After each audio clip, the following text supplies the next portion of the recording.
حضرت حذیفہ بن یمان ایک صحابی تھے، میرے نبی کریم علیہ السلام نا ان سے راز کی باتیں کرتے تھے۔ ہر بندے کا عزمہ ٹھیک نہیں ہوتا، سب سے راز کی بات نہیں کرنی چاہیے۔ حضرت حذیفہ بن یمان کہتے ہیں حضور راز کی باتیں بتاتے ہیں۔ مدینہ منورہ میں جو منافقین تھے ان کی لسٹ بھی نبی پاک نے حضرت حذیفہ بن یمان کو دی تھی۔ جب کوئی مشکوک آدمی مر جاتا نا تو صحابہ کہتے ہیں ہم دیکھتے اگر حضرت حذیفہ نے جنازہ پڑھا تو ہم بھی جنازہ پڑھ لیتے۔ نبی پاک نے بھی کچھ جنازے نہیں پڑھے، ترمذی میں ہے، فرمایا عثمان سے جو بغض رکھے اس کا جنازہ نہیں پڑھیں گے۔ حضرت حذیفہ بن یمان اگر جنازہ پڑھتے تو لوگ پڑھتے، وہ نہ پڑھتے تو لوگ جنازہ نہ پڑھتے۔ حضرت حذیفہ بن یمان کہتے ہیں جناب عمر فاروق کی خلافت کے آخری ایام تھے، کچھ دنوں کے بعد وہ شہید ہو گئے۔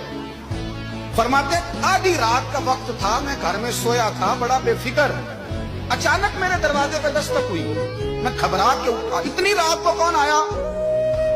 قربان جاؤں، دروازے پہ گیا تو امیر المومنین فاروق اعظم دروازے پہ۔ میں نے کہا عمر کوئی حکم تھا تو مجھے بلا لیتے۔ کہنے لگے میں نا امیر بن کے نہیں آیا، تیرا ویر بن کے آیا ہوں۔ امیر المومنین کی حیثیت سے سرکاری کام سے بلاتا تو وہاں بلاتا، مجھے ایک ذاتی کام پڑ گیا۔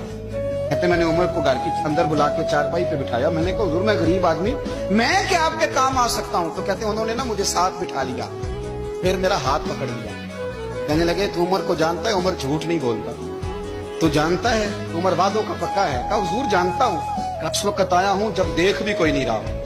حضرت حذیفہ بن یمان کہتا ہوں پریشان ہو گیا، حضور پہلیاں نہ بجھوائیں، مہربانی کر بتائیں کدھر آئے ہیں؟ حضرت عمر فاروق فرمانے لگے 62 سال کا ہو گیا ہوں، 63 میں چل رہا ہے، داڑھی سفید ہو گئی ہے، بل پک گیا، اٹھ فریدہ سٹیا، داڑھی آ گئی دور، اگا نیڑے آ گئی، پیچھا رہ گئی دور، اب قبر اشر کا معاملہ صاف نظر آنے لگا ہے۔ کہا حضور مجھ سے کیا چاہتے ہیں؟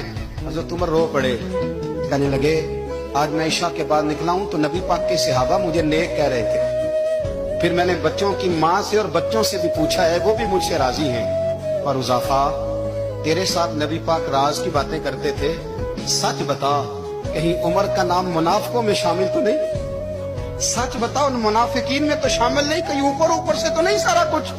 حضرت حذیفہ بن یمان کہتے ہیں میں باپ کے مرنے پہ اتنا نہیں رویا جتنا عمر کے سوال پہ رویا۔